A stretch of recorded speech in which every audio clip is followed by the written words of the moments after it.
Ustadz izin bertanya, bolehkah secara aturan agama syariat Islam kita berpegang pada beberapa madhab tanpa sengaja? Teman-teman sekalian begini. Madhab, saya pernah terangkan, beda dengan manhaj. Kalau manhaj, itu jalan yang lurus yang mengantarkan kita pada dalil petunjuk. Dari Al-Quran dan Sunnah. Jalannya. Sedangkan dari jalan itu, nanti, ada yang satu cara, yang tadi saya sampaikan, ada beragam cara. Sepanjang semua dari Nabi itu manhajnya sama. Kalau yang dari Nabi itu ada keberagaman, kita kan harus pilih. Nggak mungkin semua-muanya kita kemudian terapkan dalam kehidupan ibadah kita. Tadi bismillah ada 4 cara. Antum kan nggak mungkin 4-4-nya diterapkan dalam sholat. Begitu mau sholat, sebutkan ke-4-4-nya. Pak, saya yang imam deh. Ini kurang nyunah nih imamnya. Masya Allah. Kan bismillah ada 4 dari Nabi. Saya akan bacakan sesuai dengan sunnah. Masya Allah. Jadi imam dia maghrib. Bismillahirrahmanirrahim. Bismillahirrahmanirrahim. Tidak dibaca sama sekali. Masya Allah, nggak bisa. Antum mesti bacakan salah satu dari 4 itu. Ketika antum pilih salah satunya, maka pilihan antum disebut dalam bahasa Arab dengan madzhaba ilaihi. Yang cenderung saya pilih. Madzhaba ilaihi. Disingkatlah oleh orang Arab dengan madhab. Madhab. Pilihan yang cenderung saya pilih.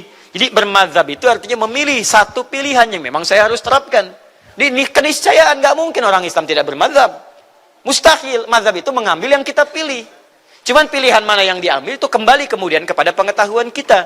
Lihat siapa yang menyampaikan pada kita, thiqah atau tidak, ulama mana, sumbernya tersambung pada Nabi atau tidak.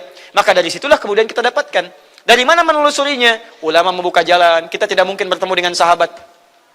Karena kita bukan zamannya. Tabi'in bukan zamannya. Apalagi ke Nabi SAW. Saya ingin langsung kembali kepada Al-Quran dan Sunnah. Dari mana antum langsung? Mimpi ketemu Nabi aja, nggak pernah. Apalagi ingin mengambil langsung dari sunnah. Antum harus kembali kepada buku.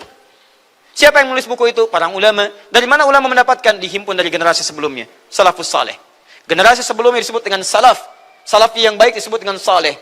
Ulama salafus saleh yang menghimpun kitab-kitab pelajaran, yang dituliskan, yang sumbernya nanti sampai ke kita sekarang, untuk menghimpun pelajaran masa lalu ada 4 bintangnya.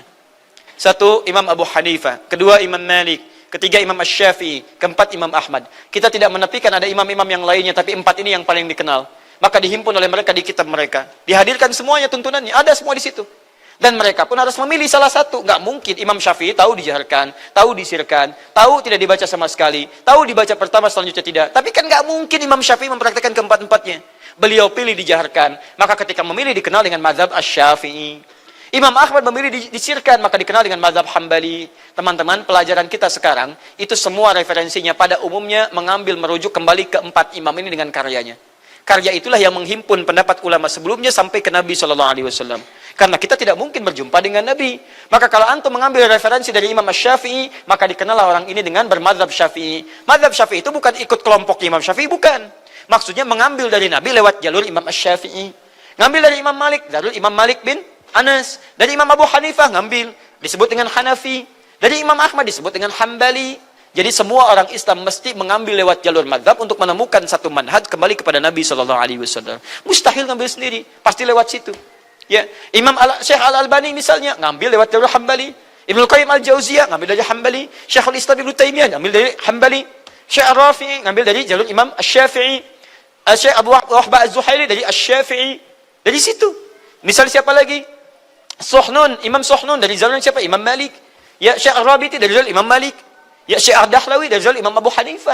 Syekh Abu Yusuf Muhammad dari jalur Imam Abu Hanifah. Semuanya kembali pada Nabi SAW. Jadi kalau antum misalnya ingin mengambil dari salah satu pendapat Imam Madhab, itu diartikan bukan jadi kelompok bagian darinya. Itu diartikan mengambil referensi yang bersumber dari Nabi lewat jalur itu. Paham sampai sini? Karena antum lihat, oh saya nggak mau ngambil dari 4 mazhab itu. Saya ngambil guru saya juga. Guru antum pun ngambil dari situ juga. Ayo, siapa gurunya antum sebutkan? Yang guru-guru sekarang dari situ juga. Ustadz-ustadz sekarang dari situ juga. Ya, Ustadz Abdul Somad, Syafi'i, Ustadz Firanda, Hambali.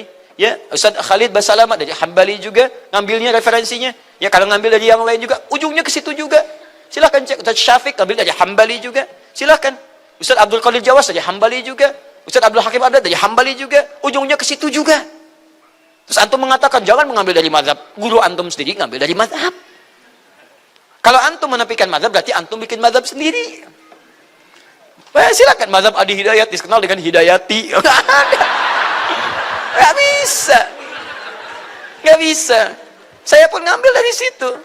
Ya, saya termasuk yang terbuka. Kalau ada kebaikan ambil. Ah, sudah ya. bukan zamannya kita berselisih pada yang seperti itu. Mungkin karena belum tahu saja. Makanya kalau belum tahu, belajar untuk tahu, jangan ribut. Ribut tuh nggak ada gunanya. Banyak ustadz-ustadz yang baik, saya sering tegaskan, saya di Surabaya tegaskan. Ada yang baik, ambil ilmunya. Saya sering katakan, sekalipun yang pernah menahdir, saya menahdir karena belum tahu, karena belum kenal, belum ketemu, belum ngobrol. Kalau sudah ketemu, sudah tahu, mungkin nggak akan seperti itu. Ya kita, sederhana saja teman-teman sekalian, ada kebaikan, antum ambil, tidak ada tinggalkan. Siapapun itu sudah. Kalau nggak cocok, nggak usah diambil. Ini yang paling aneh begini, sudah nggak cocok, diikutin. Setelah diikutin, dicela. Yuk. Jangan ambil pendapat Ustadz Adi Hidayat, Qadariyah, tapi ngikutin juga. Begitu diikutin, Qadariyah. Diikutin, tuh katanya Qadariyah, kok diikutin juga? Kan aneh. Sudah salah, sudah menuduh, sudah keliru, sudah ngajak berselisih. Itu fatal akibatnya.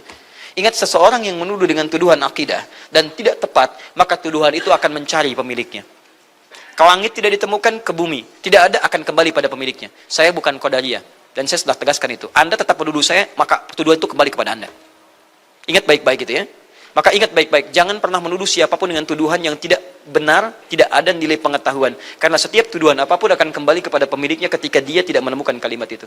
Dan gak ada kerjaan sekarang berselisih, sudah tinggalkan, itu gak penting. Sudah tidak ada. Gak sepakat, tinggalkan. Sepakat, kita ambil. Paham sampai sini? Alhamdulillah, dan hidup kita tenang. Ya. Cukup dulu ya.